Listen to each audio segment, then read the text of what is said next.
Ada warung dari pos 1 sampai pos 2. Ya. Line sampai puncak ada. Oke. Sarapan. Mau naik sebelum naik. Jam 2 pagi bangun bersiap untuk menaiki ojek ke starting point. Dia orang yang pertama.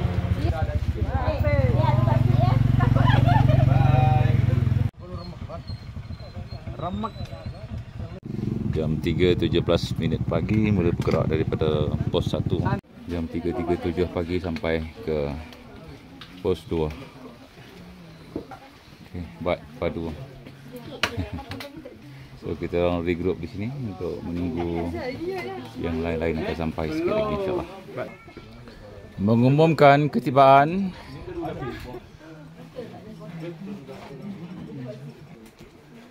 okay, kita orang dah semua dah regroup di sini. 3.48 kita orang mulakan pergerakan daripada warung terakhir berdekatan pos 2 ni. 4.30 pagi sampai ke pos 3. Kita orang menunaikan solat subuh di sini. Di pos 3 suasana sejuk. Kena pakai buff. Jam 5 pagi kita orang memulakan pergerakan daripada pos 3.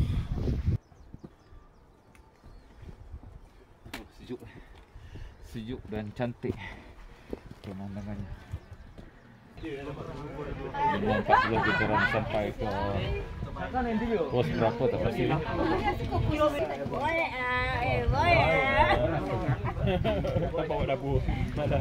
Dapat 5 Mandarin.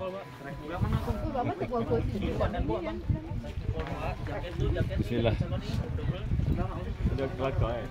Thank you very much. Dapat Cloud9 satu. Sam, Siapa abang kita ni ada? singkong. Makasih ya Mas. Malaysia panggil ubi. Dari mana Pak? Terima kasih. Dari mana Pak? Malaysia.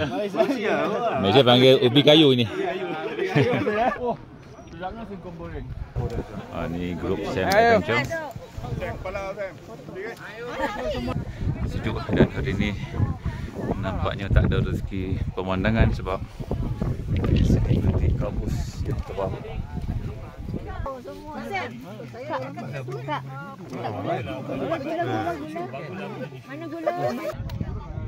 Suasana di Sunrise Camp Zone 3 Gunung Prau. Dia patak banting. Subhanallah.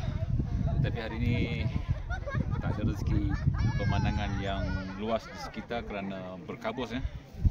Cuaca sangat sejuk. Kita nak pergi ke puncak katanya di atas sana.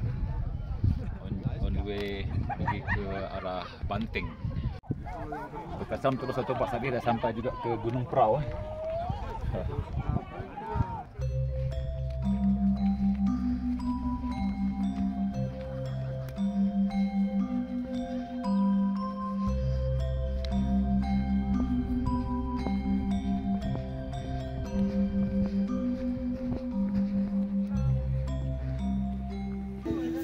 Sebenarnya emang seringnya ngono ya, Pak. Ini si antri.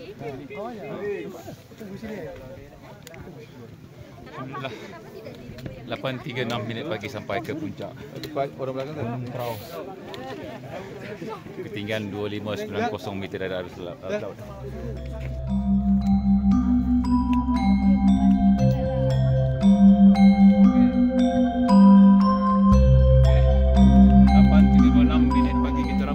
Turun daripada puncak Gunung Prau.